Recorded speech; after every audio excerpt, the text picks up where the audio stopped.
تو یہ تو خربوزے کے چھلکے کا حال ہے. اب اندر چلیں، اس کے بیجوں کا حال پوچھیں، اس کے بیجوں کا حال پوچھیں. اور بیجوں کے درمیان جو آنتیں ہوتی ہیں نا، آنتیں،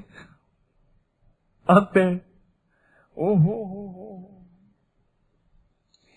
چلو جی، میں آپ کو آنتوں سے حسن و جمال کی ایک کریم بتاتا ہوں.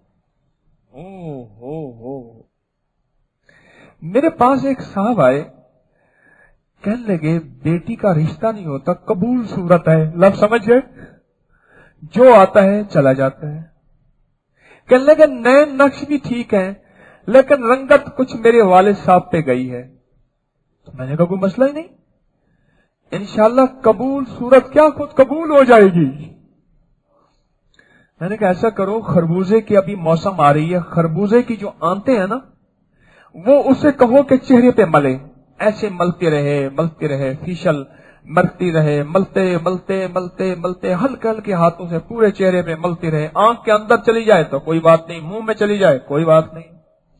ایسے چہرے پہ مل کے نا تھپ دے سارا، ایسے تھپ کے 4-5 گھنٹے تھپے. اگر مل کے سو جائے تو اچھی بات ہے. میں نے کہا صرف 11 دن کر لے، اور 11 دن کے بعد اس کو کہے شیشے کے سامنے جا، 11 دن پہلے والا فوٹو دکھا، 11 دن کے بعد والا فوٹو دکھا. خود سوچیں، تھوڑے ہی عرصہ اس نے استعمال کیا، چند ہفتوں کے استعمال سے قبول صورت کا رشتہ ایسا کہ انہوں نے کہا جی ہمیں دے دیں.